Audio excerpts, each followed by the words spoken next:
તમે અમારું હૈયું છો ને તમે અમારા ગીત, તમે અમારી પ્રીત છો ને તમે અમારા મીત. ટોરોન્ટો તરફ જતા રસ્તામાં નાયગ્રા ફોલ્સમાં સ્વામીશ્રી બધા લંડનના યુવકો સાથે ઊભા રહેલા. એ ફોલ્સની ભવ્યતા જોઈને લંડનના યુવકોએ બધાએ સ્વામી પૂછ્યું કે બાપા કેવું લાગ્યું? અને સ્વામી તરત જ હસતા હસતા બોલ્યા કે જેણે રચ્યું આ જગત જાણો જુજવી એ જાતનું રે, જોતા મુજાઈ જાય મત રચ્યું એવું ભાત ભાતનું રે. કે જો આ ફોલ્સ આટલો સરસ છે તો એને બનાવનાર મહારાજ, એને બનાવનાર ભગવાન કેટલા સરસ હશે. તો જે કંઈ જુએ છે એમાં એમને પોતાના ગુરુ અને હરિનું સ્મરણ થઈ આવે છે. પણ કેટલા અને કયા ગુણોનું, કયા ઉપકારોનું સ્મરણ કરીશું કે જ્યાં અગણિત છે ઉપકાર આપના હે પ્રમુખજી, જીવ્યા અમકાજ સદાય. દાનવીરો ગરીબ ઉપર ઉપકાર કરે છે, માતા પિતા સંતાન ઉપર કરે, સંતાન માતા પિતા પર કરે, સમાજ સેવકો સમાજ ઉપર ઉપકાર કરતા હોય છે, સત્તાધારી એ પ્રજા ઉપર ઉપકાર કરે. દાનવીરોના દાન પાછળ રહેલી દાનતનો જો કાર્ડિયોગ્રામ કાઢવામાં આવે તો, અને જો એવું કંઈ ન હોય તો બહુધા તો જે ફરજ પ્રમાણે કરવાનું થતું હોય એ ફરજને જ ઉપકાર તરીકે ગણાવી ખપાવી દેવામાં આવતું હશે. અને ભગવાન સ્વામિનારાયણ તો એમ કહે છે કે આવા સંતનું દર્શન એ સાક્ષાત ભગવાનનું દર્શન છે. એના ચરણની રજને તો અમે પણ ઈચ્છીએ છીએ. શ્રી સ્વામિનારાયણ ભગવાનની જય. અક્ષર પુરુષોત્તમ મહારાજની જય. ગુણાતીતાનંદ સ્વામી મહારાજની જય. પ્રમુખ સ્વામી મહારાજની જય. મહંત સ્વામી મહારાજની જય. પ્રમુખ સ્વામી મહારાજ શતાબ્દી મહોત્સવની જય. અક્ષરધામ મહોત્સવની જય. તમે અમારું હૈયું છો ને તમે અમારા ગીત, તમે અમારી પ્રીત છો ને તમે અમારા મીત. આ શબ્દો કોઈ લેખક કે કવિની કલ્પના નથી, પણ લાખોની અનુભૂતિ છે. પ્રમુખ સાહેબ મહારાજનું જીવન તો આપણા સૌના હૃદય સમાન હતું. એ આપણા હૃદયના ધબકાર સમાન હતા. સ્વામીશ્રીના આપણા ઉપર અનંત ઉપકાર રહેલા છે ને એટલે જ સ્વામીશ્રીનું કાર્ય કે ગુણો તો શું, સ્વામીશ્રીનું નામ પણ વિસ્મરણ થવું અશક્ય છે. કારણ હે ગુરુવર, હે પ્રમુખવર, અનંત છે ઉપકાર આપના, અનંત છે ઉપકાર. પરંતુ સ્વામીશ્રીનું જીવન અને સ્વામીશ્રીના ઉપકારોનું સ્મરણ કેવળ આજે જ નહીં પણ વારંવાર આપણે કરતા આવ્યા છે. એનું કારણ શું છે? એનું પહેલું કારણ છે ગુરુનું સ્મરણ અને ગુરુના ઉપકારોનું સ્મરણ. એ તો આપણી પ્રણાલી છે, ગુણાતીત વારસો છે. ગુણાતીતાનંદ સ્વામી શ્રીજી મહારાજની મૂર્તિને ત્રણેય અવસ્થામાં અખંડ દેખતા, છતાંય સ્વામી પોતે એમ કહેતા કે ક્ષણ માત્ર વિસ્મરણ થાય તો તાળવું ફાટી જાય. ભગતજી મહારાજ હજી તો 22-23 કલાક સેવા કરીને માડ ગોરા ખાસન વાળીને આડે પડખે થયા હોય અને કોઈક એમને ઉઠાડવા જાય પણ ભગતજી ન ઉઠે, પણ ગુણાતીતના વચને જઈને કોઈ એમ કે ગુણાતીત ઉઠો અને ભગતજી મહારાજ સફળા બેઠા થઈ જાય. તો સુષુપ્તિમાં પણ ભગતજી મહારાજને પોતાના ગુરુનું કેટલું અનુસંધાન હશે. હર્ષદ કાકા બહુ જ વિદ્વાન, વિચક્ષણ અને ભક્તરાજ, સંપ્રદાયમાં ગુરુ પરંપરાના જીવન ચરિત્રોનું લેખન કરીને એમણે બહુ મહાન સેવા કરી છે. પણ એ હર્ષદ કાકા એવું કહેતા કે શાસ્ત્રીજી મહારાજ એમણે મને ભગતજી મહારાજના એકના એક પ્રસંગ નહીં તો 100 વાર કીધા હશે.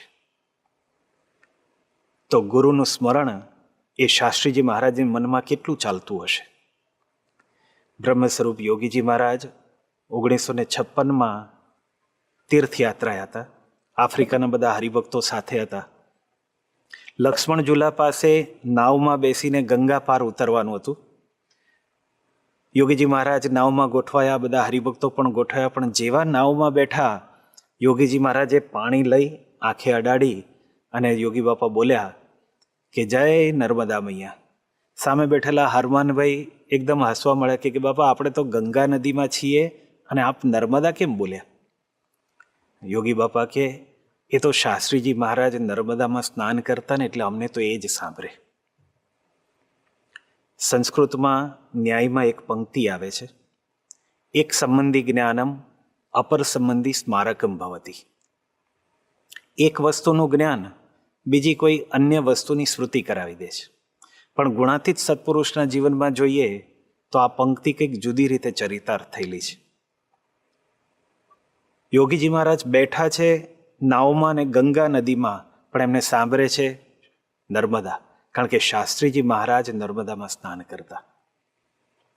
પ્રમુખ સાહેબ મહારાજના જીવનમાં પણ આ જ પ્રકૃતિ, આ જ પ્રણાલી જોવા મળતી. સ્વામીશ્રીની એક પ્રકૃતિ હતી કે જે કોઈ મંદિરમાં હોય ત્યારે મંદિરના કેમ્પસની કે સંત નિવાસની કે આશ્રમની મુલાકાત પોતે લેતા. સારંગપુરમાં એવા એક સમયે સ્વામીશ્રી અચાનક જ સંત નિવાસની મુલાકાતે નીકળ્યા. સેવકોનો હાથ પકડીને સ્વામીશ્રી ચાલતા હતા. અત્યારે જે જૂનો સભા મંડપ છે એની ઉપર વાચનાલય છે. સાધકો ત્યાં બેસીને જે અભ્યાસ કરે છે એ વાચનાલયની બાજુમાંથી સ્વામીશ્રી પસાર થતા હતા અને લાઇબ્રેરી, જૂની લાઇબ્રેરી તરફ જવા માટેનો જે બ્રિજ છે ત્યાંથી પસાર થતા હતા. અચાનક સેવકોનો હાથ છોડીને સ્વામીએ ઉપર જતી લીમડાની ડાળીને આમ સ્પર્શ કર્યો અને સેવકોને આશ્ચર્ય થયું કે બાપા કેમ? સ્વામી કે શાસ્ત્રીજી મહારાજ આ લીમડાને પાણી બહુ પાતા. થોડે આગળ ગયા, કોરિડોરમાંથી જતા હતા, 7 નંબરની રૂમ, પરદેશના સાધકોની એ રૂમ. એક સાધક બેસીને ખોળામાં ઉશીકું રાખીને કંઈક વાંચન કરતા હશે, એમને ખ્યાલ નહોતો ને સ્વામીશ્રી કોરિડોરમાંથી નીકળે ને સ્વામીશ્રીની દ્રષ્ટિ પડી અને બાપા એ સાધકને જોઈને તરત એવું બોલ્યા કે શાસ્ત્રીજી મહારાજ આમ ખોળામાં ઉશીકું રાખતા. આગળ ગયા, કિચનમાં આવ્યા, સંતો, પાર્ષદો, સાધકો બધા પૂર્ણપોળીની સેવામાં જોડાયેલા હતા. સ્વામી તરત જ બોલ્યા, સ્વામી કે શાસ્ત્રીજી મહારાજને પૂર્ણપોળી બહુ ભાવતી. જો જુએ છે લીમડાની ડાળ, જુએ છે ઉશીકું, જુએ છે પૂર્ણપોળી, પણ સાંભળે છે પોતાના ગુરુ શાસ્ત્રીજી મહારાજ. અપર સંબંધી જ્ઞાનમ એક સંબંધી સ્મારકમ ભવતી. જ્યાં જ્યાં નજર મારી ઠરે ત્યાં યાદી ભરી છે આપની. બસ એમને પોતાના ગુરુ અને હરિ જ દેખાય. ટોરોન્ટો તરફ જતા રસ્તામાં નાયગ્રા ફોલ્સમાં સ્વામીશ્રી બધા લંડનના યુવકો સાથે ઊભા રહેલા. એ ફોલ્સની ભવ્યતા જોઈને લંડનના યુવકોએ બધાએ સ્વામીને પૂછ્યું કે બાપા કેવું લાગ્યું? અને સ્વામી તરત જ હસતા હસતા બોલ્યા, આમ વિચાર કરવા જેવું છે. ગામના ખેડૂના દીકરા હોય કે જેનું જીવન અને ખેતીનો આધાર એ વરસાદના પાણી પર જ નિર્ધારિત હોય. સૌરાષ્ટ્રના હરિભક્ત ખેડૂતોને વરસાદ વિના, પાણી વિના એમની પરિસ્થિતિ પણ સ્વામીએ જોઈ હોય. એમને આટલું બધું મીઠું પાણી દેખાય તો વિચાર શું આવે કે જો સૌરાષ્ટ્રમાં આટલું બધું પાણી મળી જાય તો પછી ત્યાં પણ ડાંગર કે ચોખાનું ડાંગરને વાવી શકાય. પણ જેવું સ્વામીને પૂછ્યું, બાપા પોતે એવું બોલ્યા કે જેણે રચ્યું આ જગત જાણો જુજવી એ જાતનું રે, જોતા મુજાઈ જાય મત રચ્યું એવું ભાત ભાતનું રે. કે જો આ ફોલ્સ આટલો સરસ છે તો એને બનાવનાર મહારાજ, એને બનાવનાર ભગવાન કેટલા સરસ હશે. ઇફ ક્રિએશન ઇઝ સચ beautiful, think how good must be A creator. તો જે કંઈ જુએ છે એમાં એમને પોતાના ગુરુ અને હરિનું સ્મરણ થઈ આવે છે. અને આ જ આપણી ગુણાતીત પ્રણાલી છે, ગુણાતીત વારસો છે. ગુરુનું સ્મરણ સતત કરતા રહ્યું. ગુરુના સ્મરણનું, ગુરુના ઉપકારોના સ્મરણનું બીજું કારણ છે કે આ સ્મરણથી એમના રુચિ, રહસ્ય, અભિપ્રાય, સિદ્ધાંત, એની પાછળની એમની જીવન ભાવનાના આપણને દર્શન થાય છે. એમાંથી અખૂટ પ્રેરણા મળે છે. અને ગુરુના ઉપકારોના સ્મરણનું ત્રીજું કારણ છે કે ગુરુના ઉપકારોના સ્મરણથી એમના પ્રત્યેની કૃતજ્ઞતા આપણા હૃદયમાં જીવંત રહે છે. એ ઋણની ચૂકવણી માટેની ભાવના એ વધુને વધુ બળવત્તર થતી જાય છે. જો કે ગુરુના ઉપકારોનું સ્મરણ એ તો ઋણનો સ્વીકાર માત્ર જ છે. થોડા સમય પહેલાં જ પરમ પૂજ્ય મહંત સાઈ મહારાજે અદ્ભુત વાત કરેલી. વારંવાર તેઓ આ વાત કરતા આવ્યા છે, એ જ વાત એમણે ફરી દોહરાવી. સ્વામી પોતે બોલ્યા કે પ્રમુખ સાઈ મહારાજ તો આપણા માટે જ પ્રગટ્યા, આપણા માટે જ જીવ્યા. એમણે જે કર્યું છે બીજું કોઈ કરી શકે એવું નથી, કરી પણ નહીં શકે. સ્વામીએ જે આપણા માટે કર્યું છે એ ઋણ ચૂકવી શકાય એમ પણ નથી. જેમ કોઈના ઉછીના પૈસા લીધા હોય અને લેણિયાત જ્યારે એની ઉઘરાણી કરે અને પૈસા લેનાર વ્યક્તિ એને સ્વીકારે જ નહીં, ભૂલી જાય અને એ વાતને નકારે તો એ કેવા કૃતજ્ઞ કહેવાય. એમ કદાચ ભલે સ્વામીશ્રીના ઋણની ચૂકવણી આપણે કરી ન શકીએ, કારણ કે અનંત ઋણ છે, એ ઋણ ચૂકવી શકાય એવું જ નથી, પણ એનું સ્મરણ કરીને એનો સ્વીકાર તો કરીએ. પણ કેટલા અને કયા ગુણોનું, કયા ઉપકારોનું સ્મરણ કરીશું કે જ્યાં અગણિત છે ઉપકાર આપના હે પ્રમુખજી, જીવ્યા અમ કાજ સદાય. લિખતી યદિ શારદા તવ ગુણાનામ ઈશ પારમ ન યાતિ. સ્વામીશ્રીના વિશે લેખ લખનાર કે વાંચનાર, કીર્તનની રચના કરનાર કે કીર્તન ગાનાર, કથા સંભળાવનાર કે કથા સાંભળનાર, નાના મોટા સૌ કોઈની આ એક મૂંઝવણ રહેલી છે. સાગર સમા આપ જીવન અપાર છે, ગાગરમાં એ કેમ એ સમાય. અગણિત છે ઉપકાર આપના હે પ્રમુખજી, જીવ્યા અમ કાજ સદાય, જીવ્યા અમ કાજ સદાય.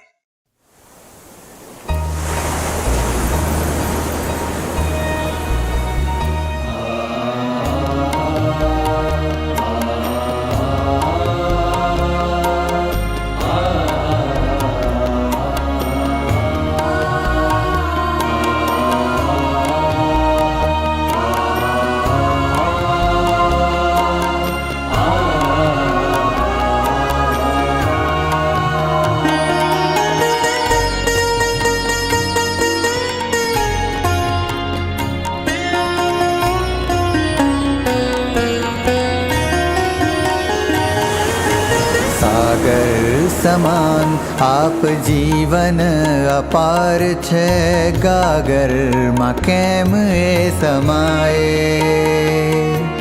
સાગર સમાન આપ જીવન અપાર છે, ગાગરમાં કેમ એ સમાય. અગણિત છે ઉપકારો આપના પ્રમુખજી, જીવ્યા અમ કાજે સદાય. અગણિત છે ઉપકારો આપના પ્રમુખજી, જીવ્યા અમ કાજે સદાય. જીવ્યા અમ કાજે સદાય. ગાગરમાં કેમ એ સમાય. સાગર સમાન આપ જીવન અપાર છે, ગાગરમાં કેમ એ સમાય. સાગર સમા આપ જીવન અપાર છે, ગાગરમાં એ કેમ એ સમાય. ઉપકારો તો આ વિશ્વમાં ઘણા બધા કરતા હશે. દાનવીરો ગરીબ ઉપર ઉપકાર કરે છે, માતા પિતા સંતાન ઉપર કરે, સંતાન માતા પિતા પર કરે, સમાજ સેવકો સમાજ ઉપર ઉપકાર કરતા હોય છે, સત્તાધારી એ પ્રજા ઉપર ઉપકાર કરે. વિશ્વનો ઇતિહાસ અને સમાજનો ઇતિહાસ આવા એકબીજાના સમર્પણ અને ઉપકારને આધારિત છે. પણ એક ચિંતકે કહ્યું છે કે આપણા ઉત્તમ કાર્યોના હેતુની સમાજને જો જાણ થતી હોત તો આપણે એનાથી શરમાઈ મરતા હોત. દાનવીરોના દાન પાછળ રહેલી દાનતનો જો કાર્ડિયોગ્રામ કાઢવામાં આવે તો, સેવાધારીઓની સોનોગ્રાફી કરવામાં આવે તો, સત્તાધારીઓના મનનો MRI જો કાઢવામાં આવે તો, માતા પિતા અને સંતાનો અને સંતાનોને માતા પિતા વચ્ચેના પ્રેમની પલ્સ માપવામાં આવે તો, ક્યાંક ગડપણની લાકડીનો સ્વાર્થ, ક્યાંક મૂડીના વારસ થવાની અપેક્ષા, ક્યાંક સસ્તી કીર્તિ મેળવવાની ઝંખના, અને જો એવું કંઈ ન હોય તો બહુધા તો જે ફરજ પ્રમાણે કરવાનું થતું હોય એ ફરજને જ ઉપકાર તરીકે ગણાવી ખપાવી દેવામાં આવતું હશે. જ્યારે અહીંયા વિચાર કરીએ તો આપે અક્ષર બ્રહ્મ, અવનીએ ધરી જન્મ, પામર અમ સૌને અપનાવ્યા.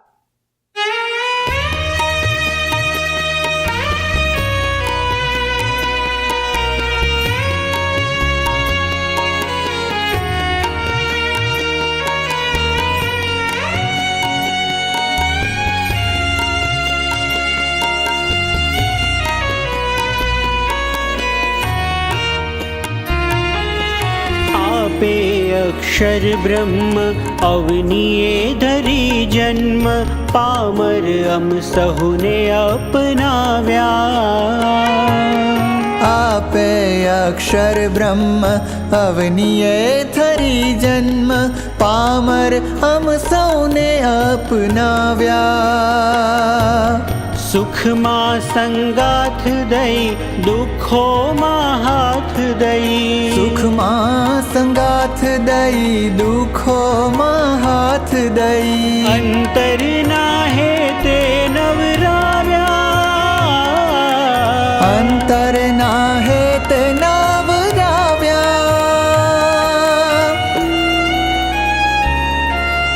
तन ने तर छोड़ीने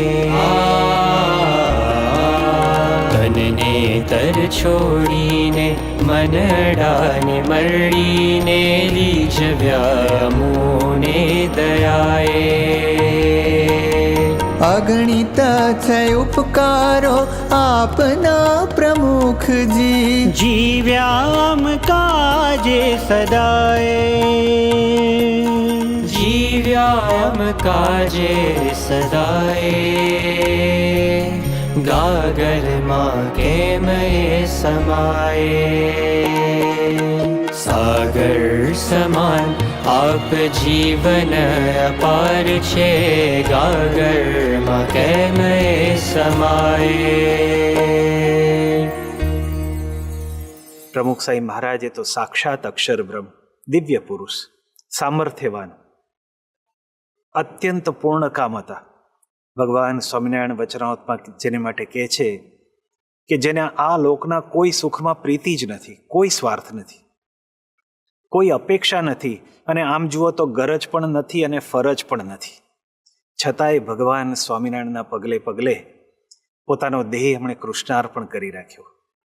તનને તરછોડીને મંદડાને મરડીને રાત દિવસ ટાઢ તડકો ભૂખ તરસ અપમાન અને તિરસ્કારની ખારાશ ખમીને સ્વામીએ શાંતિ અને મુક્તિ આપતા ઉપકારોની મીઠી વર્ષાથી, અવિરત વર્ષાથી આપણને હંમેશા બીજવ્યા છે. સુખમાં સંગાથ દઈ દુઃખોમાં હાથ દઈ અંતરના હેતે આપણને નવરાવ્યા છે. આવો આજની આ વિશેષ સભામાં સ્વામીશ્રીની આ ઉપકાર વર્ષામાં બીજાઈએ. એમના ઉપકારો પાછળ રહેલી એમની જીવન ભાવના, એની કેટલીક વિશેષતાઓ, અને સાથે સાથે એ ઉપકારો, એ ઋણનો સ્વીકાર કરીને એ ઋણ ચૂકવણી માટે થોડુંક કંઈક મનન અને મંથન કરીએ.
प्रमुख जी आपनी उपकार वर्षा भिंजवे अमुने प्रमुख जी आपनी उपकार वर्षा भिंजवे अमुने ऋणी रहेशुं सदाए आपना नव भूलिए तमने ऋणी रहेशुं सदाए आपना नव भूलिए तमने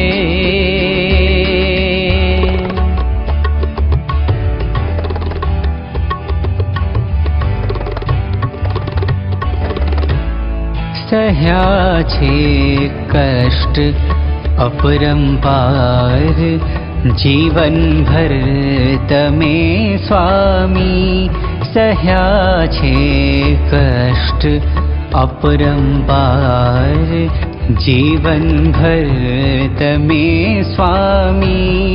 છતાં કાળજી લેતા કશી નવ રાખતા ખામી. છતાં કાળજી લેતા કશી નવ રાખતા ખામી.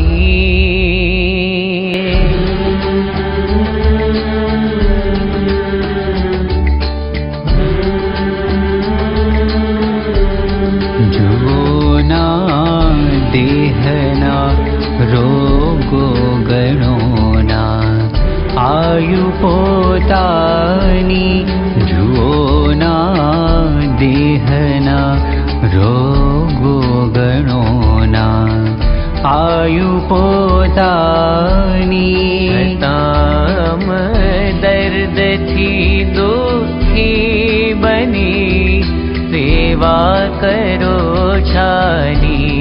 છતાં દર્દથી દુઃખી બની સેવા કરો છાની.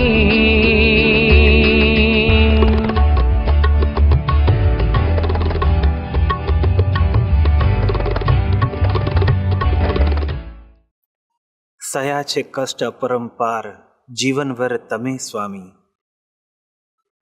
નથી જોયા દેહના રોગો કે નથી જોઈ અવસ્થા. જીવનભર સ્વામીએ કષ્ટો સહન કર્યા છે આપણે માટે, પણ ક્યારેય સ્વામીશ્રીએ પોતાના એ કષ્ટોને કે પોતાની કોઈ પણ દેહની વાતને સામેથી ક્યારેય વાત કરી જ નથી, એક્સેપ્ટ ફોર વન્સ. એકવાર પરમ પૂજ્ય સ્વામીશ્રી 1988ની આ વાત છે. નોર્થ અમેરિકાના વિચરણ દરમિયાન સ્વામીશ્રી પોતે ટોરોન્ટો ખાતે હતા. ટોરોન્ટોમાં સ્વામીશ્રીને તે વખતે કાનમાં થોડોક દુખાવો હતો, કાનની રસી થઈ હતી. યોગીચરણ સ્વામી એનું ડ્રેસિંગ કરી રહ્યા હતા. સાથે ફરતા યુવકો દૂર મર્યાદામાં રહીને દર્શન કરતા હતા. અચાનક સ્વામીશ્રીની નજર દૂર દરવાજા પાસે ઊભા રહીને દર્શન કરતા લંડનના એક યુવક દિનકરભાઈ ઉપર પડી અને સ્વામી એની સામે જોઈને આંગળીનો ઈશારો કરીને અંગ્રેજીમાં સ્વામી બોલ્યા કે દિનકર કમ ઇન. દિનકરભાઈ ઉત્સાહથી એકદમ નજીક આવી ગયા, હાથ જોડીને સામે ઊભા રહ્યા. સ્વામી પણ એમની આંખમાં આંખ પરોવીને જોઈ રહ્યા, હાઉ આર યુ?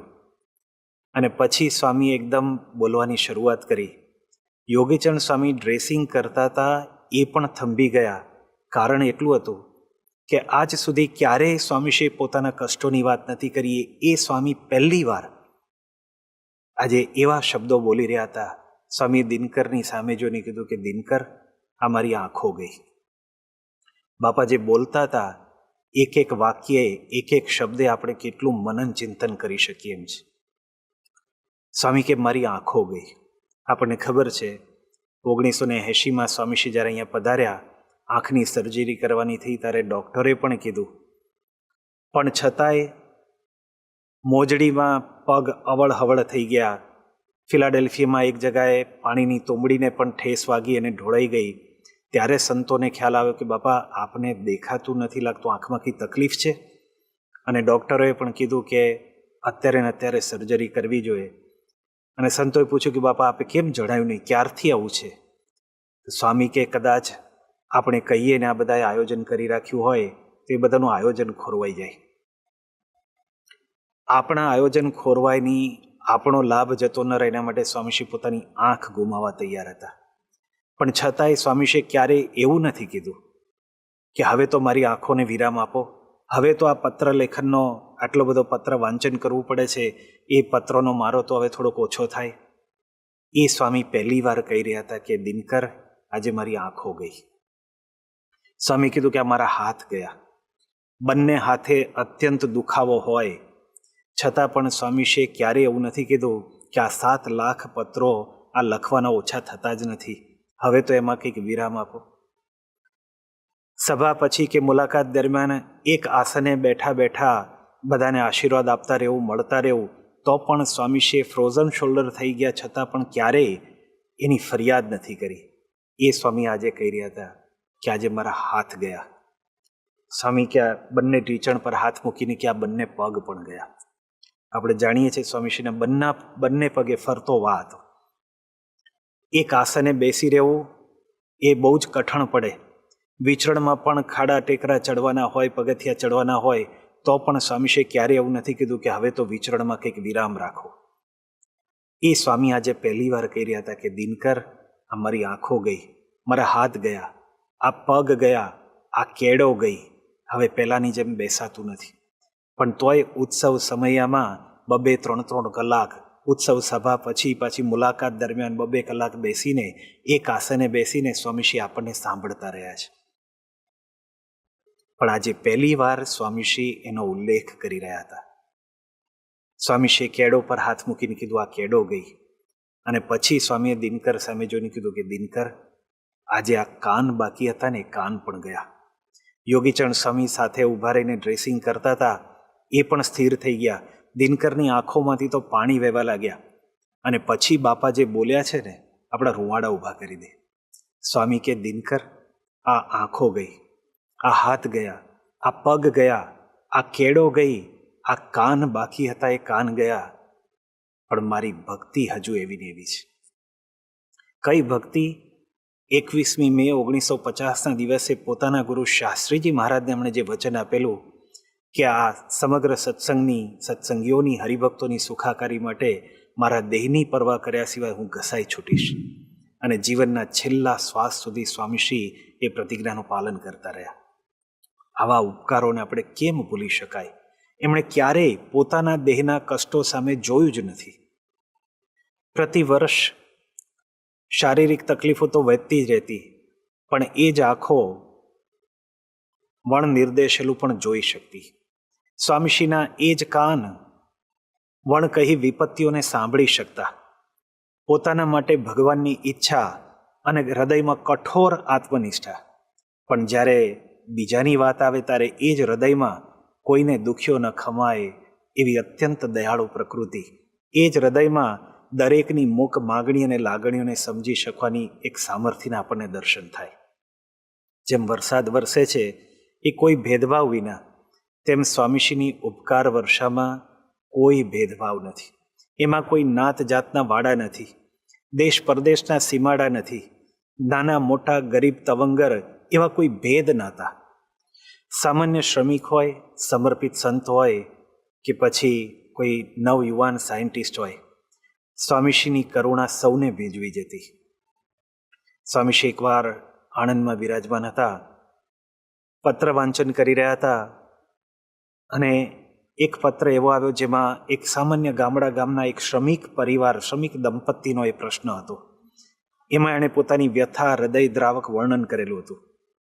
પતિ પત્ની બંનેને, આમ તો ખાંભા ગામના એ રજનીભાઈ એમનું નામ, બંને પતિ પત્નીને ટીબી થયેલો. જે કંઈ થોડી ઘણી મરણ મૂડી હતી એ પણ બધી આ દવા દારૂમાં ખર્ચી ગયેલી, છતાં પણ રોગ જવાનું નામ નહોતો લેતો. એમાં જ કોઈએ સ્વામીશ્રીનું નામ સૂચવ્યું અને ડૂબતો માણસ તરણું શોધે ને એમ એમણે સ્વામીશ્રીને એક પત્ર લખ્યો, પોતાની આખી દાસ્તાન કીધી અને કંઈક આશીર્વાદ ઈચ્છ્યા, કંઈક દવા માટેની માગણી કરી. બાપા પોતે પત્ર વાંચીને બહુ દ્રવિત થઈ ગયા અને સ્વામીએ પત્ર લખાવ્યો કે તમે અહીંયા શહેરમાં આવી જાઓ, અહીંયા બધી જ તમારી દવા અને એની બધાની વ્યવસ્થા કરી છે ને અહીંયા આપણે શહેરમાં આપણે દવા કરાવીશું. સ્વામીએ વ્યવસ્થા પણ બધી કરી આપી, પણ પોતાના ગામડાથી બહાર નીકળીને વાહનમાં જઈ શકે એવી પણ એની સામર્થ્ય નહીં. સ્વામીએ એ પણ વ્યવસ્થા કરી. પણ સ્વામીના પત્રમાં હતું કે શહેરમાં આવીને આવી રીતે દવા કરાવો. પોતાના એક પિતરાય ભાઈ સુરતમાં રહેતા હતા, એમને ત્યાં જવાનું એમણે પહેલાં નક્કી કર્યું કે અજાણ્યા પ્રદેશમાં જવું એના કરતાં ત્યાં જઈએ. પોતે આણંદને બદલે સુરત ગયા અને સુરત જઈને ત્યાં આગળ પિતરાઈ ભાઈને કંઈક મદદ માટે વાત કરી, પણ પિતરાઈએ પણ ન રાખ્યા. ત્યાંથી બેઘર બનીને ફરતા ફરતા સુરતની બાજુમાં કીમ પેલું શહેર છે નાનું, ત્યાં આગળ આવ્યા અને ત્યાં આવીને પોતે કોઈકની પાસેથી 35 રૂપિયા ઉછીના લીધા અને એક રમકડાનો વેપાર, ફૂટપાથ ઉપર બેસીને નાનકડો ખૂમચો પાથરીને એ રમકડાના વેપારનો એ વેપલો શરૂ કર્યો. અત્યંત કરકસર અને સાંજ પડે થોડુંક એવી બચત કરીને ધીમે ધીમે એમણે એક નાનકડી લારી લીધી ધંધો થોડોક વધે, એમાંથી કંઈક બચત થાય, એમ લારી એક લીધીને થોડોક રમકડાનો વેપાર વધાર્યો. એકવારે ત્યાં બજારમાં બેઠા હતા, જે આમ તો બધી બહુ એક સામાન્ય બજાર કહેવાય કે ફ્લી માર્કેટ જેવું, કે જ્યાં કોઈ એવા કોઈ મોટા શેઠિયાઓ ન આવતા હોય, કોઈ સારું વાહન પણ ન આવતું હોય, એવી માર્કેટમાં અચાનક એક સારી ગાડી આવી. બધાની નજર એ બાજુ ગઈ કે અહીંયા આગળ કોઈ દિવસ કોઈ શેઠિયા ભૂલા ના પડે અને આ કોણ આવ્યું હશે. ગાડીના ચાલકને પણ પોતાને પ્રશ્ન હતો કે અહીંયા કોઈ નથી મકાન, નથી કોઈ દુકાન, અને એક જ ત્યાં આ રજનીભાઈની લારી પાસે આવીને ગાડી ત્યાં ઊભી રહી. અને જ્યારે દરવાજો ખુલ્યો ને તો સ્વામીશ્રી એમાંથી પોતે પગ બહાર મૂક્યો. રજનીભાઈ તો પ્રમુખ સાહેબ મહારાજને જોઈને આંખોમાં હર્ષાશ્રુ આવી ગયા, પગમાં પડી ગયા, પંચાંગ પ્રણામ કરીને સ્વામીશ્રીના પગ પકડી લીધા. બાપા કે તને શોધતો શોધતો અહીંયા આવી ગયો, ચાલ ક્યાં છે તારી દુકાન, આપણે પધરામણી કરી લઈએ. અને રજનીભાઈ તો હજી આંખમાં આંસુ જ હતા. સ્વામીને પોતાની લારી બતાવી કે બાપા આ જ મારી દુકાન. સ્વામી કે આ? એ કે હા, ચાલ પધરામણી કરી લઈએ. અને આ લાખોના ધર્મગુરુ રજનીભાઈની લારી ઉપર એક સામાન્ય આસન પર બેસીને એમણે ત્યાં આગળ ઠાકોરજીને પધરાવ્યા અને પધરામણી કરી, ધૂન કરી, પ્રાર્થના કરી, એનું સ્વાસ્થ્ય પણ સારું થઈ જાય અને આગળ જતાં સુખી થાય. ગાડીના ચાલક હતા, એમને પણ પાછી કંઈક મદદ કરવાની વાત કરી અને સ્વામીશ્રી પોતે ત્યાંથી પાછા નીકળ્યા. એ રજનીભાઈ 3 દાયકા પછી પણ આ પ્રસંગને હજી યાદ કરે છે, કારણ કે ત્યાર પછી તો સ્વામીશ્રીના આશીર્વાદથી એમનો ધંધોને એટલું સારું થયું, સ્વાસ્થ્ય પણ સારું રહ્યું અને ધંધો પણ એટલો વિકસ્યો કે આખા કીમ શહેરમાં પોતે નંબર 1 બની ગયા. આવો ઉપકાર એ કોણ ભૂલી શકે? આજે મેલ મેલાતોમાં તો પધરામણી ઘણા બધા કરતા હશે, પણ લારી ઉપર બેસીને પધરામણી કરનાર પ્રમુખ સાહેબ મહારાજ એક સર્વપ્રથમ ધર્મગુરુ હશે. અને એ વખતે પણ એમના મુખ ઉપરનો આનંદ કેવો! ભવિષ્યમાં થનારી પાર્લામેન્ટ કે કોઈ પેલેસની પધરામણીમાં જેવો આનંદ હતો, એના કરતાં પણ વિશેષ આનંદ એ સ્વામીશ્રીના મુખ ઉપર હતો, એક હરિભક્તને રાજી કર્યાનો. સામાન્ય શ્રમિક હોય કે પછી સમર્પિત સંત, સ્વામીશ્રીની કરુણા સૌને ભીજવી જતી. સંત સ્વરૂપ સ્વામી એવા એક સંત હતા જેમને આંખમાં ઘણા વખતથી દુખાવો રહેતો હતો અને ઘણીવાર તો એટલી બધી પીડા થાય કે રહેવાય નહીં. એમના શબ્દોમાં કહીએ તો આંખને ફોડી નાખવાનું મન થાય. સ્વામીશ્રીને આ ખબર પડી અને સ્વામીશ્રી ત્યારથી બહુ ચિંતિત રહેતા. 74ની સાલમાં બોચાસણમાં સ્વામી બિરાજમાન હતા અને મુલાકાત દરમિયાન પરિચય થયો કે એક ડૉક્ટર છે, આ તો હોમિયોપેથિક ડૉક્ટર છે. અને સ્વામીએ તરત ભલામણ કરી કે અમારા એક સ્વામીને બહુ આંખમાં તકલીફ છે, એની કંઈ સારવાર થાય? અને ડૉક્ટરે કીધું કે હા છે, થઈ જશે. સ્વામી તરત જ સંત સ્વરૂપ સ્વામીને સારંગપુરથી બોલાવ્યા અને ડૉક્ટરે તપાસ કરી, જોયું તો પથ્થરીઓ મોતીઓ.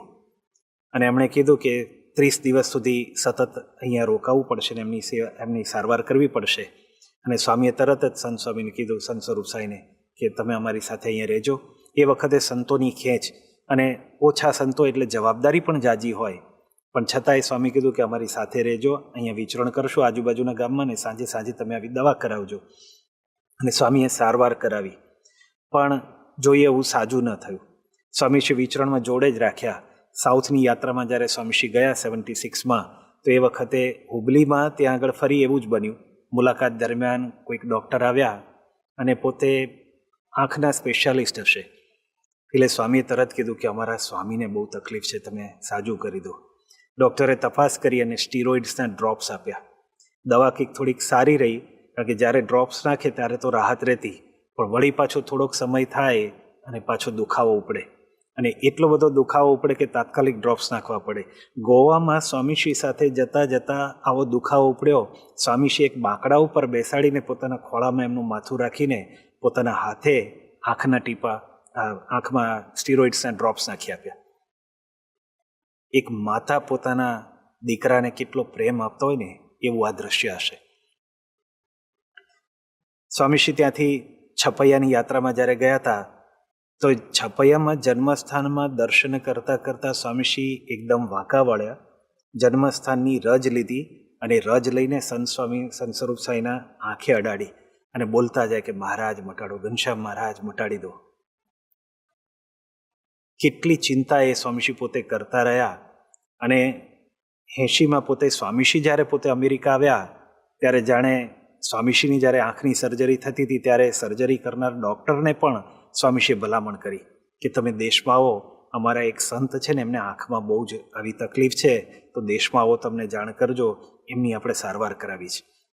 અને જ્યારે ડૉક્ટર હચિન્સન એ મુંબઈ આવેલા, બાપાને ખબર પડીને સ્વામીએ તરત વડોદરાથી સંત સ્વરૂપ સાંઈને બોલાવી લીધા. બધી ત્યાં રોકાવાની વ્યવસ્થા કરી, ડૉક્ટરે તપાસ્યા અને ડૉક્ટરે પણ પ્રિસ્ક્રિપ્શન લખી આપ્યું. કોઈક એવી એક સ્પેશિયલ દવા હતી જે અહીંયા અમેરિકાથી જ મંગાવી પડે. તો સ્વામી ખટકો રાખીને નિયમિત એ દવા મંગાવતા અને સંત સ્વરૂપ સાંઈને પહોંચાડતા. 82માં જ્યારે ડૉક્ટર સ્વામીનું નોર્થ અમેરિકા ખાતે વિચરણ ગોઠવાયું તો બાપાએ સામેથી સંત સ્વરૂપ સ્વામીને ડૉક્ટર સ્વામીની જોડે સેવામાં મોકલ્યા અને બીજી બાજુ અહીંયા ટ્રસ્ટીઓને પત્ર લખી આપ્યો કે આ સંત સ્વરૂપ સ્વામી આવે છે, તો એમને પણ આપણે જે ડૉક્ટરે આપણી સારવાર કરી હતી એમને બતાવજો, સારામાં સારી ટ્રીટમેન્ટ કરાવજો, એમની આંખે સારું થઈ જાય. 74થી શરૂ થયેલી આ ચિંતા, આ કાળજી 1982 સુધી સતત 8 વર્ષ સુધી એક વ્યક્તિના આંખના દુખાવાની સ્વામીશ્રી સતત પોતે ચિંતા કરતા રહ્યા. આવા ઉપકારોને કોણ ભૂલી શકે? અતિશય દુઃખમાં માણસ પોતે સ્વકેન્દ્રી બની જાય. એને બીજાનું દુઃખ કે બીજાની લાગણી એનો વિચાર જ ના આવે. બાયપાસ સર્જરી વખતે જે બધા ડૉક્ટરો હોય એમને તો એમની મેડિકલ રીતે સ્વામીશ્રીના હૃદયમાં નબળાઈ દેખાઈ, પણ એ જ ડૉક્ટરોને, એ જ વખતે સાથે રહેલા સેવકોને અને સંતોને એ જ હૃદયમાં સમર્પિત હરિભક્તો માટે સ્વામીશ્રીના એ જ હૃદયમાં ભારોભાર લાગણી અને કાળજીના દર્શન થતા.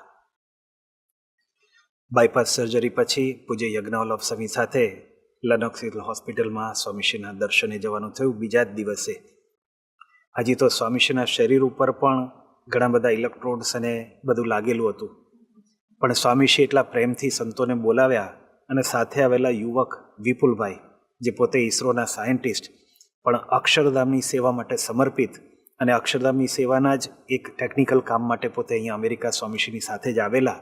પણ બાપા તો આ હોસ્પિટલમાં સ્વામીશ્રીની સર્જરી કરવાની થઈ, તો એ સાથે આવેલા વિપુલ એ તો બારણાની બહારથી દૂરથી દર્શન કરતા હતા. સ્વામીશ્રી બારણાની તિરાડમાંથી એ જોઈ ગયા અને સ્વામીએ તરત એને બોલાવ્યો અને વિપુલની બધી પૂછપરછ સ્વામી કરવા મળ્યા. સ્વામી કે તારું શું થયું, વિચરણનું કેવી રીતે? આ તો અમેરિકા છે, હવે તું ત્યાં ટ્રાન્સપોર્ટેશનનું શું, ઉતારાનું શું? સેવકોએ કીધું બાપા આપ ચિંતા ન કરો બધું, પણ સ્વામીએ બધી જ ભલામણને ખાતરી કરી, ત્યારે એમને રાહત થઈ. પણ કદાચ સંત સ્વરૂપ સ્વામી હોય કે આ વિપુલ વાઘેલા જેવા એક સમર્પિત કાર્યકર હોય, એમાં કદાચ આપણને પોતાપણું લાગે, પણ સ્વામીશ્રીના પ્રેમમાં, ઉપકારમાં પારકા કે પોતાનો એવો ક્યારેય ભેદ નહોતો. ભૂકંપ છેક ભુજમાં થાય અને સ્વામીશ્રી ગમે ત્યાં વિચરણ કરતો એમનું હૈયું કંપી ઉઠે અને એની સાથે સાથે જ તરત જ બધી સૂચનાઓ અને આયોજનો બધા સ્વામીશ્રી સંતોને સોંપતા જાય. રોજ પાછી એની ખાતરી કરતા જાય, સામેથી ફોન કરીને કે જો બધા કચ્છી માંડુઓ બધા હોય, કચ્છી હરિભક્તો જે છે એ બધા પોતે સદાવ્રત માટે હાથ લાંબો નહીં કરે, એમને રાત્રે જઈને છાના છાના એમના ઘરે તમારે રસોઈ પહોંચાડી દેવાની, એમની જમાડવાનું ત્યાં પહોંચાડી દેવાનું. ટેન્ટ, પેલા ટીન સિટીની વાત આવી, ટેન્ટમાં બધાનું આયોજન થયું, સંતો લિસ્ટ લઈને ગયા કે શું શું આપવાના છે, નાવાની બાલ્ટી હોય, ટમ્લર હોય ને બધું, પ્રાઇમસ હતું ને બધું. બાપાએ બધું લિસ્ટ જોઈને કે આમાં નેલ કટર કેમ નથી, કે આ લોકો નખ કેવી રીતે કાપશે એની પણ એ ચિંતા કરે. બધાને ચંપલ આપજો, બધાના ચશ્મા તૂટી ગયા હશે તો ચશ્મા વગર દેખાતું નહીં હોય, ચશ્મા આપજો. એ લોકોને બબ્બે ધાબળા, કારણ કે ત્યાં રણ પ્રદેશ કહેવાય, રાત્રે ઠંડી થઈ જાય, એ કે બબ્બે ધાબળા આપજો. અને એકવાર તો સ્વામીશ્રીએ ફોન કરીને એક એવો આદેશ આપ્યો, સંતો ત્યાં આગળ હેપતાઈ ગયા. સ્વામી કે જો આ બધાને આવા સમયે આ પોતાના સ્વજનોને મળવું હોય, સ્વજનોની પાસેથી હૂંફ જોઈતી હોય અને સેલફોન ટાવર તો એ બધા ત્યાં પડી ગયા છે, ડાઉન છે, તો એ લોકો કેવી રીતે સંપર્ક કરી શકે? તમે ટપાલ સેવા ચાલુ કરો. અરે આ ભૂકંપની આવી પરિસ્થિતિમાં ત્યાં ટપાલ સેવા કેવી રીતે થાય? સંતોએ સામે આર્ગ્યુમેન્ટ કરે. સ્વામી કે કાઉન્ટર ખોલી દેવાનું, બધાની ટપાલ લઈ ત્યાંથી ટપાલ તમે રાજકોટ પહોંચાડો, રાજકોટથી તમારે મેલ કરવાની, પાછી ટપાલ ત્યાં આવે એ બધી લઈને આવવાની અને બધાને પહોંચાડવાની. ના કેમ થાય? આટલી બધી કાળજી સ્વામીશ્રી પોતે કરતા રહ્યા. પોતે સહ્યા છે કષ્ટ અપરંપાર જીવનભર સ્વામી, પણ એમના ઉપકારની આ કેવી વિશેષતા કે પોતે ગમે તેટલા કષ્ટ સહન કર્યા, પોતાને માટે ભગવાનની ઈચ્છા અને કઠોર આત્મનિષ્ઠા. પણ જ્યારે બીજાની વાત આવે ને ત્યારે એમના દર્દથી દુઃખી બનીને છાની છાની સ્વામીશ્રીએ સેવા કરી છે અને કરાવી છે. સ્વામીશ્રીના ઉપકારોની આવી તો અનેક વિશેષતાઓ છે.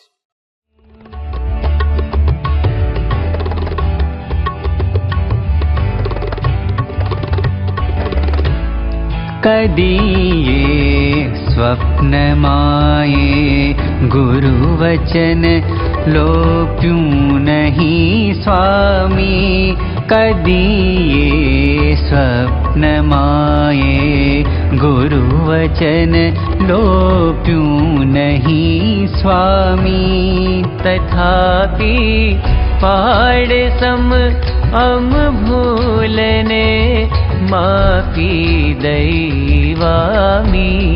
तथापि पाड सम अम भूलने माफी दैवामी.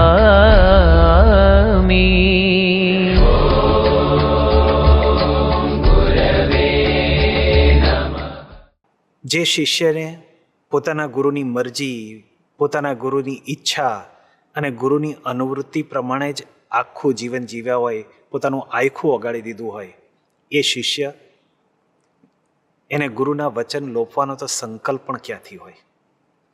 શાસ્ત્રીજી મહારાજ સારંગપુરમાં બીમાર પડે અને યાદ કરે કે નારાયણદા આવીને ભક્ત ચિંતામણી સંભળાવે તો સારું. અને બાપા તે વખતે અટલાદરાથી ટ્રેનના પગથિયે લટકીને ગારો ખૂંદતા ખૂંદતા એ સારંગપુર પહોંચી જાય. યોગીજી મહારાજની આંખમાં જુએ કે અહીંયા અમૃત મહોત્સવ ગોંડલ થાય તો સારું. એક બાજુ જળ છાયાની જુક્તિનો અભાવ અને એને પરિણામે બધા ટ્રસ્ટીને બીજા બધા વડીલોનો પણ એવો આગ્રહ કે અહીંયા ન થાય. પણ યોગી બાપાની આંખમાં જોયું અને પ્રમુખ સાહેબ મહારાજ એ બધાનો ખોફ વેરીને અમૃત મહોત્સવ ગોંડલ કરવા માટે તત્પર થાય. ગુરુનો એક સંકલ્પ કે જમુનાને કાંઠે મંદિર હોવું જોઈએ, એક સંકલ્પની પૂર્તિ માટે 32 વર્ષ સુધી સ્વામીશ્રી પોતે પોતાની જાતને ન્યોછાવર કરી દે, પુરુષાર્થ કરે. એ શિષ્ય પ્રમુખ સાહેબ મહારાજ ગુરુનું વચન તો ક્યાંથી લોપી શકવાના હતા. 1980માં આંખની સર્જરી દરમિયાન ડૉક્ટર બ્રાયન હચિન્સને વ્યવસ્થા માટે એક ઓપ્શન સૂચવ્યું, જે કે આપણી મર્યાદા પ્રમાણે વ્યવસ્થા કરવાતા બધું થોડુંક અઘરું લાગતા એમણે બીજો પ્રસ્તાવ આપ્યો. પણ સ્વામીશ્રી તરત બોલ્યા કે હું બેભાન હોય કે સુષુપ્તિમાં, મહારાજનો આપેલો નિયમ ક્યારેય તૂટવો ના જોઈએ. સુષુપ્તિમાં પણ ગુરુ અને હરિના વચન પાલનનો આટલો ખટકો હોય તો જાગ્રતમાં તો એ ક્યાંથી લોપી શકવાના હતા. શાસ્ત્રીજી મહારાજનો પત્ર આવ્યો અને રાવજી સંગાથે બેસીને હરખે હરખે જાય રે, કેવી આ વિદાય રે. સ્વામીશ્રી નીકળી પડ્યા. બોચાસણ અટલાદરામાં ચૂનાની ભઠ્ઠીની સેવામાં જોડ્યા. આજુબાજુવાળા બધા તરી ગયા, પણ સ્વામીશ્રી એક શાસ્ત્રી મહારાજના વચને મંડ્યા રહ્યા. 1970માં યોગીજી મહારાજ ઘણું ખરું જ્યારે અન્નકૂટ બધા ગોંડલમાં જ કરતા, અને બાપા પણ તે વખતે પ્રમુખ સાહેબ મહારાજ પણ એમની સાથે ત્યાં આગળ ધનતેરસ સુધી રોકાય અને પછી યોગી બાપાની આજ્ઞાથી સારંગપુર સેવા માટે જતા.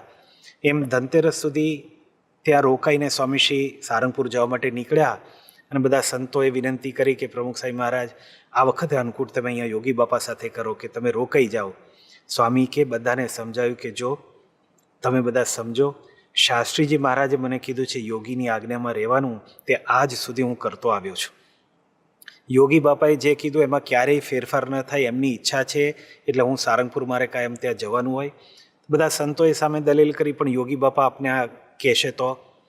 ત્યારે બાપા તરત બોલ્યા કે જો યોગી બાપા કહે તો ક્યાં વાંધો છે, અડધે રસ્તે ગયો ને તો પણ હું પાછો ફરી જાઉં. હા, આ સ્વામીની કેવળ જીવન ભાવના નથી, એમની એ જીવન શૈલી હતી. અને સારંગપુરમાં બન્યું પણ એવું. અચાનક યોગી બાપા એકવાર પ્રમુખ સાહેબ મહારાજને કીધું કે તમે હમણાં ને હમણાં ગોંડલ જાઓ. અને સ્વામી પળનો પણ વિલંબ કર્યા વિના તૈયાર થઈ ગયા. કોઠારીને મળીને પૂછી લીધું કે જવું છે ત્યાં ગોંડલ ટ્રેન બોટાદમાં, બોટાદ સ્ટેશનેથી. રાત્રે 1:30 વાગ્યાની ગાડી, પણ બોટાદ જવાનું વાહન 10 વાગે હતું, તો 10 વાગે ઘોડાગાડીમાં સ્વામી ત્યાં આગળ ગયા. 2 કલાક ત્યાં સ્ટેશન પર પડ્યા રહેવાનું. બીજી બાજુ સારંગપુરમાં યોગી બાપા સંતોની સાથે ગોષ્ઠી કરતા હતા. એમાં અચાનક યોગી બાપા યાદ કર્યા કે પ્રમુખ સ્વામી ક્યાં? અને સંતોએ કીધું કે બાપા એ તો આપની આજ્ઞાથી ગોંડલ જવા નીકળી ગયા. એટલે યોગી બાપા કે ઓહો, એ તો સંસ્થાના ધણી કહેવાય, શાસ્ત્રીજી મહારાજે એમને ધણી કર્યા છે, આપણે એમને એવી રીતે ન મોકલાય, જાઓ એમને પાછા લઈ આવો. રાજકોટના હરિભક્ત રજનીભાઈ સામે બેઠા હતા, એમને કીધું જાઓ તમે ગાડીમાં પાછા લઈ આવો, આપણે એમને ગાડી કરીને ગોંડલ મોકલવા છે. રજનીભાઈ સ્ટેશને પહોંચ્યા, બોટાદ સ્ટેશને. ત્યાં તો ટ્રેન આવી હતી. સ્વામી ટ્રેનમાં ચડી કે પણ આમ પગથિયે જ ચડેલા અને તરત રજનીભાઈ આમ ટાઈમે પહોંચીને કીધું કે યોગી બાપાએ કીધું છે કે આપ પાછા આવો. અને સ્વામી તરત જ પગથિયા ઉતરી ગયા. હકા બાપુ ના પાડતા રહ્યા અને બાપા પોતે રજનીભાઈની સાથે પાછા સારંગપુર અડધી રાતે પાછા આવી ગયા. જે શિષ્યએ આખી જિંદગી પોતાના ગુરુની મરજી, પોતાના ગુરુની આજ્ઞામાં જ આખું ઓગાળ્યું હોય, જાગ્રત, સ્વપ્ન અને સુષુપ્તિમાં પણ ક્યારેય પંચવર્તમાનનો લોપ ન કર્યો હોય, ગુરુની સેવા અતિ ખંત અને ખટકાથી કરી હોય, સ્વાભાવિક રીતે જ એવી વ્યક્તિને બીજા પાસેથી એવા જ વર્તનની અપેક્ષા રહે. અને જ્યારે એવા વર્તનમાં ચૂક થાય ને ત્યારે કચવાઈ જવાય, ક્રોધ આવે, ભૂલને ચલાવી લેવી અઘરી પડે અને ક્ષમા તો ન જ આપી શકાય. પણ આ તો પ્રમુખ સાઈ મહારાજ, તથાપી પહાડ સમમ ભૂલને માફી દઈવામી. હા, સ્વામીશ્રી હંમેશા પથ્થરથી પહાડ સુધી આપણી ભૂલોને એમણે માફ જ કરી છે. સ્વામીશ્રી ભૂલે છે આપણી ભૂલોને, એ ભૂલ્યા છે આપણી ગાફલાઈને, આપણા અવગુણોને. સ્વામીશ્રી ભૂલ્યા છે તેનાથી પોતાને પડેલા દુઃખોને કે એનાથી થયેલા લાખોના નુકસાનને. ભાવનગરમાં પત્ર લેખન દરમિયાન ઉપરથી પેલો બલ્બ છટકીને હોલ્ડરમાંથી સ્વામીશ્રી ઉપર પડે, કે પછી લંડનની અતિશય ઠંડીમાં કોકની ગાફલાઈથી પાણી ઢોળાઈને સ્વામીશ્રીનું ગાતર્યું ભીનું થઈ જાય, કે પછી કંઈક ખોટી ડિરેક્શનને કારણે વ્યવસ્થાપક જે સેવક સંતો આગળ જઈને તૈયારી કરવાના એ મોડા પડે અને જમવાનું ખોરવાઈ જાય. 1988માં અહીંયા જ એવું આપણે બન્યું હતું. ચેરી હિલમાં સ્વામીશ્રીએ સભા કરી. સાંજની જાહેર સભા પછી રાત્રે મુકુંદભાઈને ત્યાં ઉતારો હતો. મુકુંદભાઈના દીકરા સનીએ આખી રાત જાગીને ડેકોરેશન કર્યું હતું સવારની પૂજા માટે. નિકલટન કદાચ એવું કંઈક ટાઉનનું નામ હતું. સ્વામી પોતે ત્યાં એમને ત્યાં ઉતરેલા અને પૂજા પછી બાપાને જવાનું હતું બાલ્ટીમોર. ડૉક્ટર રમેશભાઈને ત્યાં સ્વામીશ્રીનો ત્યાં ઉતારો હતો.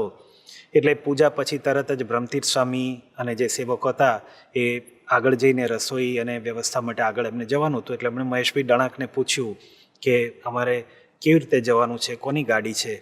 અને મહેશભાઈ ડણાકે તરત જ રમેશભાઈ પાસેથી ડિરેક્શન મેળવી, ફેક્સમાં ડિરેક્શન આવી ગઈ. અને તે વખતે સાથે ફરતા યુવકો પ્રદીશભાઈ અને નીરવભાઈ, એટલે કે નિષ્કામ પુરુષ સ્વામીને આપણા ચૈતન્યમૂર્તિ સ્વામી, એ બંનેને કીધું. કનુભાઈની ગાડી હતી. બંને આ ટેક્સાસથી આવેલા બંને તે વખતે સાથે ફરતા યુવકો, એમને આ ડિરેક્શનનું કાગળિયું આપ્યું ને બ્રહ્મતીર્થ સ્વામી લઈને એ લોકો આગળ વ્યવસ્થા કરવા માટે નીકળ્યા. પણ બન્યું એવું કે લગભગ કલાક દોઢ કલાક ડ્રાઈવ કર્યા પછી બાલ્ટીમોરનું તો કોઈ સાઇન ના આવી, પણ વેરેઝોનાને બ્રિજની સાઇન દેખાઈ, ન્યુયોર્કની સાઇન આવવા મળી. એટલે સહેજે તરત જ ખબર પડી કે આપણે કંઈક ઊંધી દિશામાં જઈ રહ્યા છે.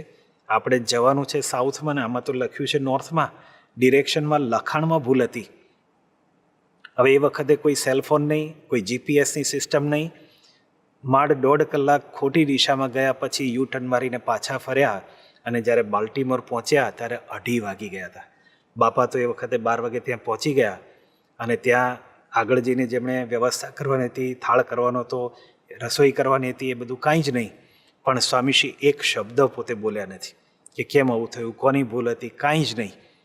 સ્વામીશ્રી બધું જ ભૂલી ગયા છે. એટલું નહીં, આ તો બધી એક સામાન્ય ભૂલો કહેવાય.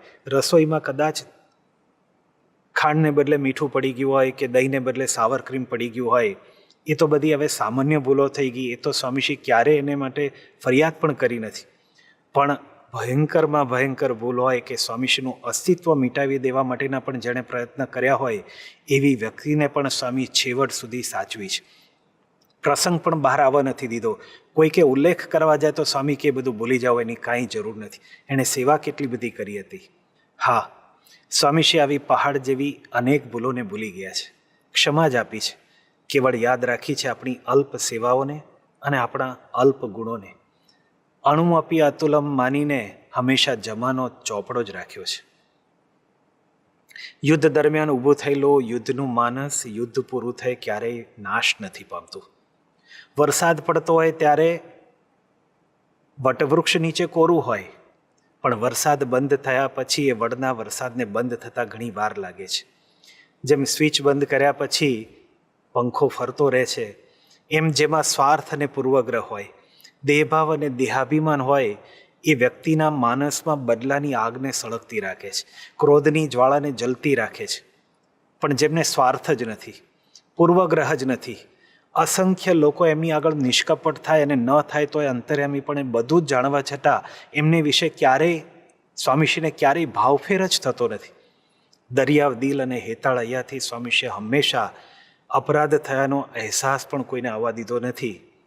અને એ બધાનો મૂળ હેતુ એટલો જ કે જે પ્રથમના 67માં વચનામૃતમાં મહારાજે કીધું કે એમના હૃદયમાં હંમેશા એવી જ ભાવના છે, કેમ કરીને આને ભગવાનમાં હેત થાય, કેમ કરીને ભગવાનનું સુખ આવે, લૌકિક ઈચ્છાઓ ટળે, કામનાઓ ટળે અને ભગવાનમાં શ્રદ્ધા કેમ વધે, એ જ સ્વામીશ્રીના હૃદયની આ ભાવના રહેતી. અને એટલે જ આપણા સૌના હૃદયમાં ભગવાનની શ્રદ્ધા વધે એના માટે સ્વામીશ્રી એક મહાન ઉપકાર આપણી સંસ્કૃતિ ઉપર, આપણા સમાજ ઉપર, આપણા ધર્મ ઉપર કરેલો, એ ગામોગામ મંદિરોનું નિર્માણ કરીને, ઘરોઘર મંદિરના નિર્માણ કરીને. આ મંદિરો એમનેમ નથી થતા. સ્વામીશ્રી કેટલું વિચરણ, કેટલી પ્રેરણા, કેટલી ભિક્ષા માગીને સ્વામીશ્રી આ મંદિરોની ભેટ આપણને આપી દીધી.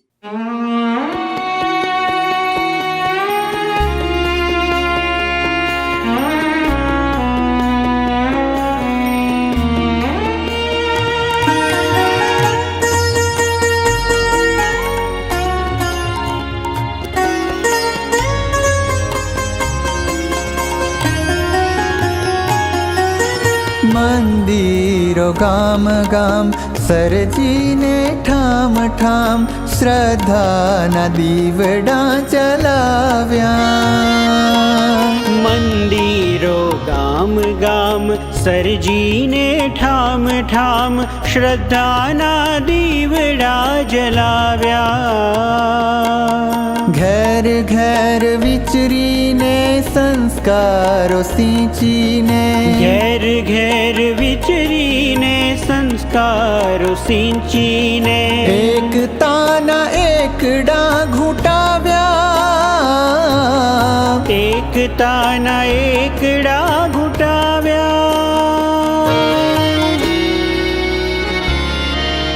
નિર્મળે આપ તણી,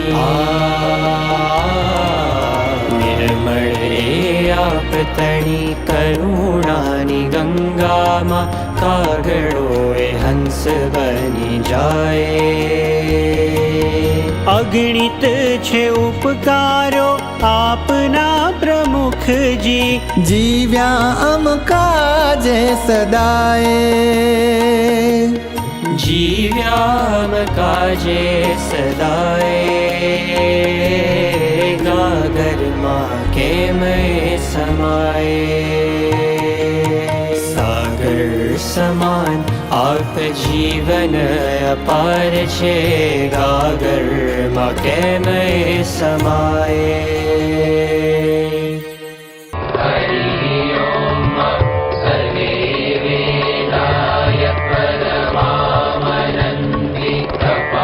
વદી વેદોય નેતિ નેતિ જેને વખાણી વિરમે. વદી વેદોય નેતિ નેતિ જેને વખાણી વિરમે. નહીં લાયક મને તો એ સ્વીકાર્યો, પ્રમુખ સ્વામી તમે નહીં લાયક મને તો એ સ્વીકાર્યો, પ્રમુખ સ્વામી તમે.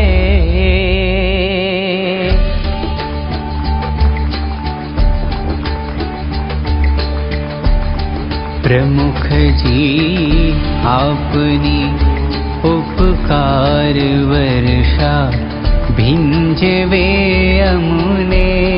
પ્રમુખજી આપની ઉપકાર વર્ષા ભીંજવે અમને. ઋણી રહેશું સદાયે આપના નવ ભૂલિએ, તમને ઋણી રહેશું સદાય. આપના નવ ભૂલીએ તમને.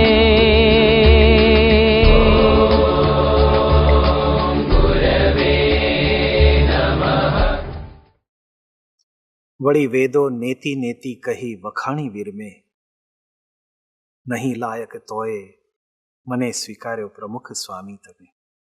વેદ અને ઉપનિષદો તો આવા ગુણાતીત ગુરુને, આવા ગુણિયલ ગુરુને ન ઇતિ કહીને વિરમી જવું પડે છે.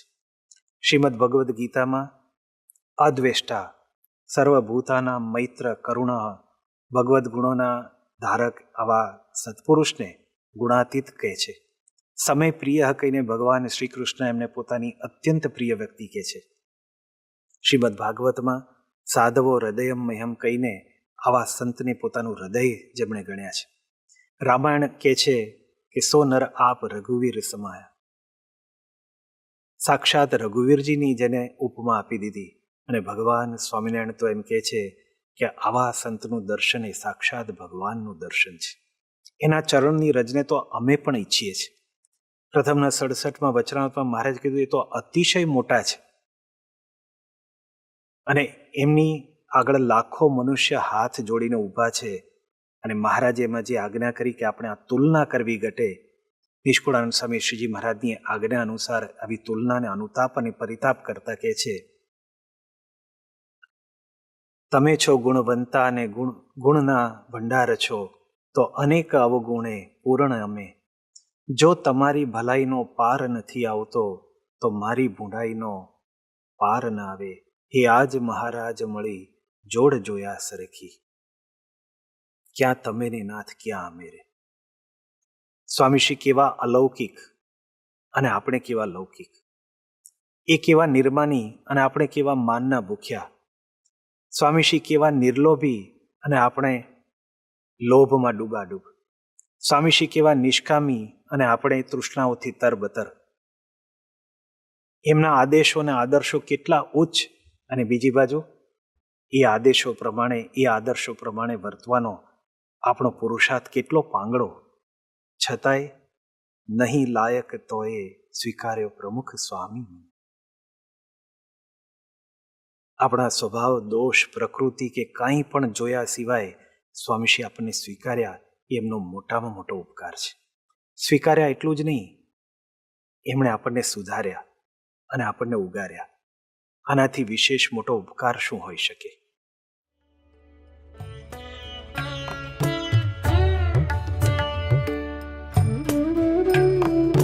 ભય હતો ના આપ હો તો શું થશે, શું થશે.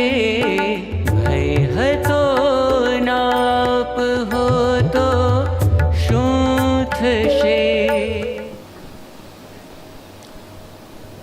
પરમ પૂજ્ય સંતગણ,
તમારામાંથી ઘણા બધાએ ગુરુ ગુમાવ્યા હશે.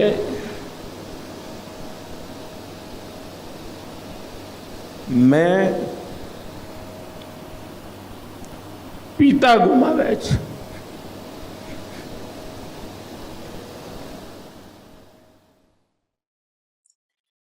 સ્વાભાવિક રીતે જ જેને જેને સ્વામીશ્રીનો યોગ થયેલો, જેમણે જેમણે સ્વામીશ્રીની કરુણાનો સંસ્પર્શ થયેલો, એ દરેકના મનમાં એક ભય હતો કે હવે શું થશે, હવે કોણ? માની મમતા, પિતાનું વાત્સલ્ય, ભાઈનો પ્રેમ, ગુરુની છત્રછાયા, હવે કોણ અમારું? પણ ત્યાં જ આપણને સ્વામીશ્રીનો અલ્ટિમેટ ઉપકાર અનુભવાયો. હવે શું થશે એ ખોટા ભયને બદલે બીજા જ દિવસથી આપણને સૌને એક પ્રતીતિ થવા લાગી.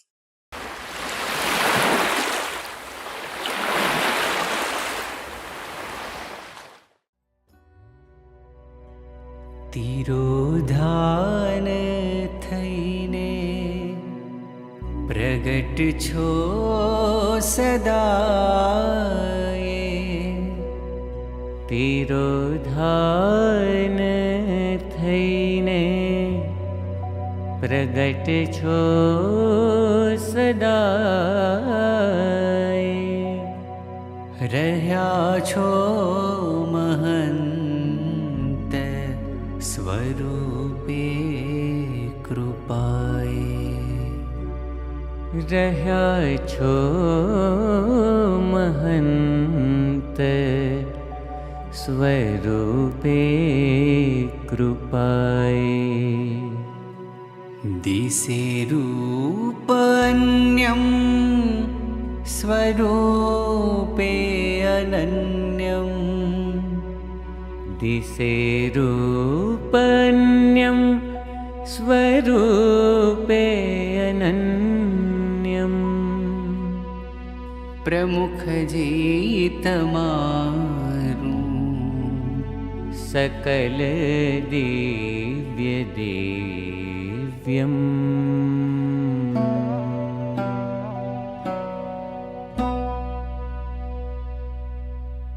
મૂળ અક્ષરમૂર્તિ ગુણાતીતાનંદ સ્વામી જૂનાગઢના સભા મંડપમાં કથા કરી રહ્યા હતા.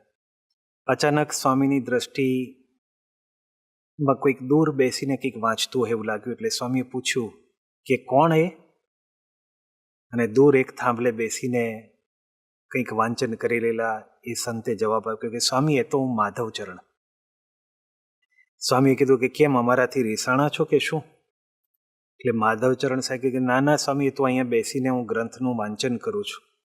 સ્વામી કે તો અમારી પાસે આવીને કરો તો કેવું?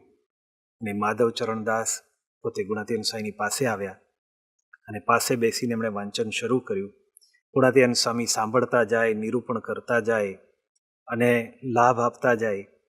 માધવચરણદાસે તે વખતે ગુણાતીતાનંદ સ્વામીને વાત કરી કે સ્વામી, આપ અમને અત્યારે તો આવો લાભ આપો છો, આવી રીતે જ્ઞાનની વાતો કરો છો, આપનું સુખ આપો છો, આપની પ્રસાદી પણ આપો છો, પણ આપ અંતર્ધાન થશો પછી અમારું કોણ?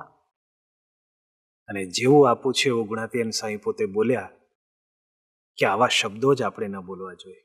અમે અને મહારાજ ક્યારેય આ પૃથ્વી ઉપરથી જતા જ નથી.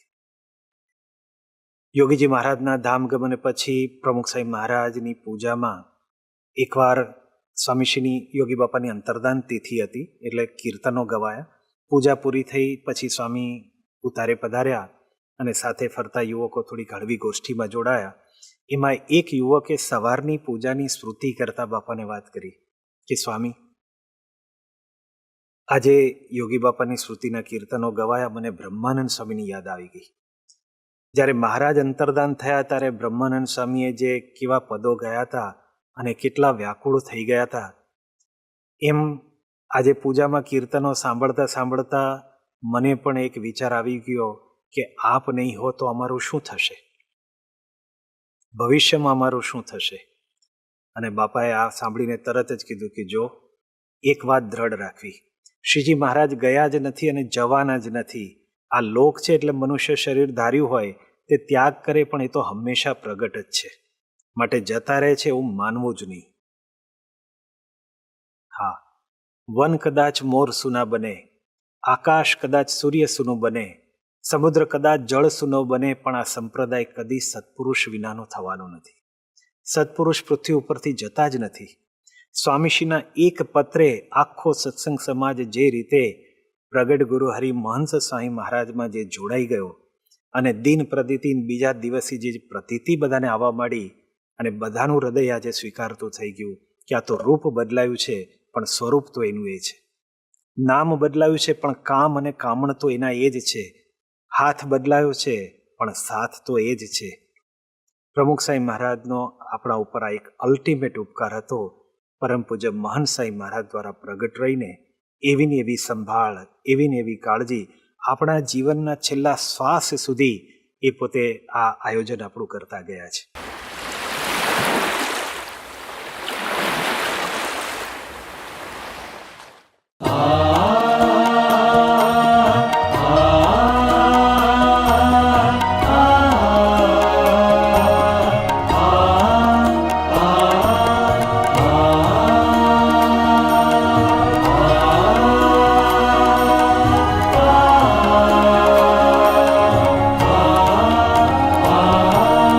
વસ में અમ અંત સમે આવીને સ્વામી તમે મુક્તિના દ્વાર કહેવાયા.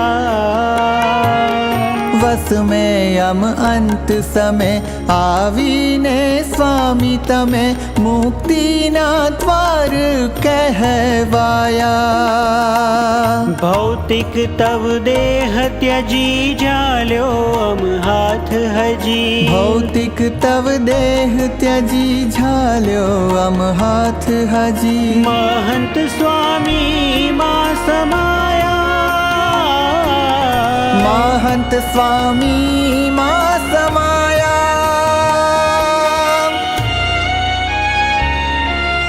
કાય મન વાણીથી કાય મન વાણીથી પ્યારા પ્રમુખજી રાજીપો આપનો પમાયે. अगणित છે ઉપકારો આપના પ્રમુખજી. જીવ્યામ કાજે સદાય. જીવ્યામ કાજે સદાય. ગાગરમાં કેમ એ સમાયે. સાગર સમાન આપ જીવન અપાર છે. ગાગરમાં કેમ એ સમાયે. અગણિત છે ઉપકારો આપના પ્રમુખજી. જીવ્યામ કાજે સદાય. અગણિત છે ઉપકારો આપના પ્રમુખજી. જીવ્યા અમ કાજે સદાય. જીવ્યામ કાજે સદાય. ગાગરમાં કેમ એ સમાયે. પ્રમુખજી જીવ્યામ કાજે સદાય. પ્રમુખજી જીવ્યામ કાજે સદાય.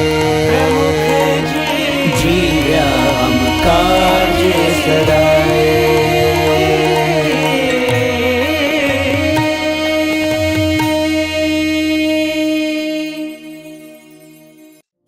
આજની આ સભા કોઈ ઉપદેશ માટે નથી. આ તો ગુરુના અનંત ઋણ, અનંત ઉપકારનું સ્મરણ અને સ્વીકાર માત્ર છે. કારણ આજ આપણી પ્રણાલી છે. ગુરુ સ્મરણ એમાં જ અખૂટ પ્રેરણાઓની આપણને પ્રાપ્તિ છે અને સાથે સાથે પ્રાપ્તિનો આનંદ પણ છે. બસ હવે એ પ્રાપ્ત થયેલી પ્રેરણાઓને આચરણમાં મૂકવાની કંઈક પ્રતિજ્ઞા માટે છે. હે સ્વામી, હે પ્રમુખ સાંઈ મહારાજ, આપ તો જીવ્યા અમ કાજ સદાય. હવે અમારો વારો છે. હવે અમારી ફરજ છે. વળી વેદો નેતિ નેતિ કહી વખાણી વીરમે. નહીં લાયક મને તો એ સ્વીકાર્યો પ્રમુખ સ્વામી તમે. હા સ્વામી, હવે અમારે લાયક બનવા માટે પ્રામાણિક પુરુષાર્થ કરવાનો છે. વીંજી અરમાન હોમ્યા કંઈક ગુરુની વચન વેદીમાં. છતાંય શિષ્ય ઈચ્છા પૂર્ણ કરતા અલ્પ અવધિમાં. હા બાપા, હવે અમારે આપની ઈચ્છા અને આપના સંકલ્પોને પૂર્ણ કરવા માટે હોમાઈ જવાનું છે. તન મન ધનથી સમર્પિત થઈ જવાનું છે. બાપા, સહ્યા છે કષ્ટ અપરંપાર જીવનભર તમે સ્વામી, છતાં આમ કાળજી લેતા કશી નવ રાખતા ખામી. સ્વામી બાપા, હવે અમારે કાય મન વાણીથી આપનો રાજીપો લેવાની કાળજી રાખવી છે. હે પ્રમુખ સાંઈ મહારાજ, અગણિત છે ઉપકાર આપના હે પ્રમુખ સ્વામી, જીવ્યા આમ કાજે સદાય, જીવ્યા આમ કાજ સદાય. બસ હવે તો દુઃખોના ડુંગરો તૂટે, કદી આખું જગત રૂઠે, પરંતુ પ્રાણના ભોગે ગુરુજી નહીં બોલું તમને.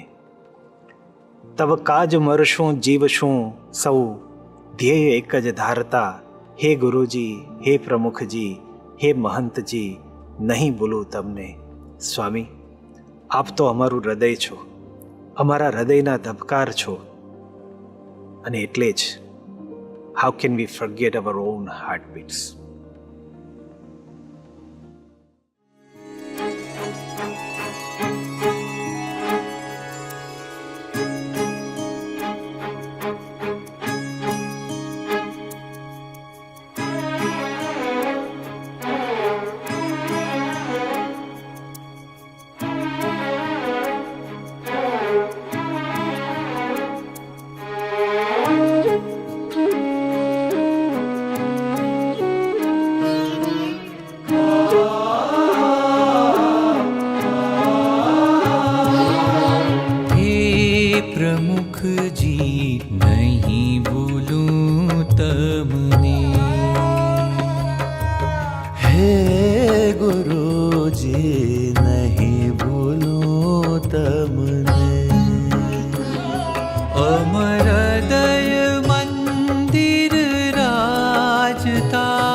પ્રમુખ સાંઈ મહારાજે ઘણું બધું કર્યું છે. એટલે આપણા માટે કાંઈ બાકી રાખ્યું જ નથી બધું. અને આપણા માટે તો હાર તોરા સ્વીકારવા એટલું જ બાકી રાખ્યું છે. બીજું બધું એમને કર્યું છે એટલે એમનો તો રૂમ ચૂકવાય એમ જ નથી. સાંઈ બાપા દરેકને મળ્યા છે, નાના ટાબરિયા 80 વર્ષના, અને ગમે ત્યારે ગમે તે વખતે એમને કંટ્રોલ રાખ્યો જ નથી. જો આ છેલ્લે બાપા ધામમાં ગયા ત્યાં સુધી છેલ્લે બધાને લાભ આપે છે, કોઈ બાકી નહીં. અને બોલતા નહોતા પણ તો ઈશારો કરીને બધું ઘણું બધું કર્યું. એટલે ટૂંકમાં લાભ અને ખૂબ લાભ આપ્યો છે. અને જો આપણે હવે વળતરમાં એમના માટે કાંઈ ના કરીએ તો કેવું કહેવાય. સ્વામી બાપાએ આપણા માટે કેટલું કર્યું છે, હદ પાર. કોઈને બાકી નથી, બધા પર્સનલ એને ફોનથી બધાથી ઊભા ઊભા પણ એક સ્ટેશનમાં ઊભા ઊભા પણ સ્વામી પત્ર લખ્યા છે.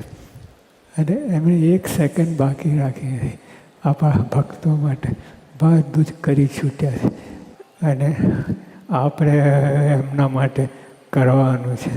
હવે જેટલું કરીએ એટલું ઓછું છે. આમ તો જોવા જઈએ તો આખું જીવન હમણાં માટે કરી નાખવું પડે. આવી પ્રેરણાદાયી કથાના નિયમિત શ્રવણ માટે આ વિડીયોને લાઈક કરો અને ચેનલને સબસ્ક્રાઈબ કરો. અને ખાસ આ કથાને આપના જેવા અન્ય મુમુક્ષુ સાથે શેર કરીને આંગળી ચિંધ્યાનું પુણ્ય મેળવો. જય સ્વામિનારાયણ.